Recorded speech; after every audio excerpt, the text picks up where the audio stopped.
घरू बाहर को गला बेले मुंडेरे टिके चंदन लगई जाहांतु। या द्वारा आपणकर काम सफल हेबो।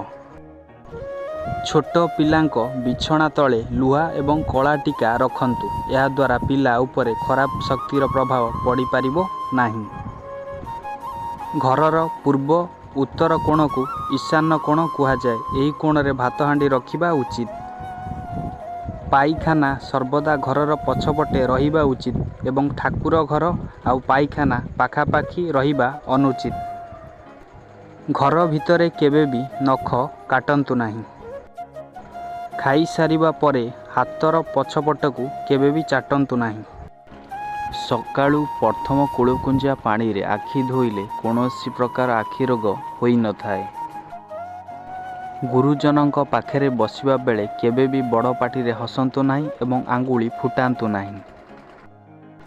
बरर अजुग्म वर्ष एवं कन्यार जुग्म वर्ष होइथिबा समय रे विवाह करिबा उचित। बाथरूम रे केबे भी उलग्न होई गाधेइबा उचित नुहे। नारी माने स्नान परे निज आंगुली रे सिंदूर पिंधंतु नाही। झिंक काठी रे सिंदूर पिंधिले अत्यंत शुभ होइथाए। पुरुषर डाहाण हाथ बापुली और नारीर बाम हाथ बापुली कुंडाई हेले शुभ फल मिलिथाए।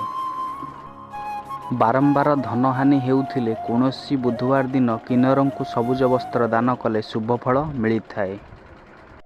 छोट पिला चमकुथिले शुक्रवार दिन गाईर लांजरे झाड़िले चमकिबा बंद होइथाए। बोहू बाप घरे आउ शाशु घरे एका दिन रे भोजन कले अमंगल होइथाए। त्रयोदश तिथि रे पितामाता माने बाईगण खाइले संतानर अमंगल होइथाए। पिंडदान करिथिबा व्यक्ति सेई दिन मिछ कहिबे नाही और नदी पार हेबे नाही और अन्य का घरे भोजन करिबे नाही।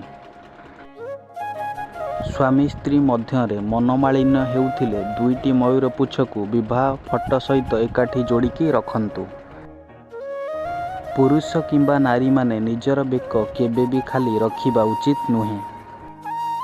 क्षीर और हेंगू मिसेईकी पीले हाकुटी समस्यारू मुक्ति मिलिथाए। मूला सहित क्षीर काकुड़ी कलरा और चाहा केबे भी सेवन करंतु नाही। पूर्व दिग को मुह करी भोजन करंतु एवं दक्षिण दिग को मुंड करी शयन करंतु। तो फ्रेंड्स एहीपरी सुंदर सुंदर वीडियो देखिबा पई आम चैनल को सब्सक्राइब करंतु।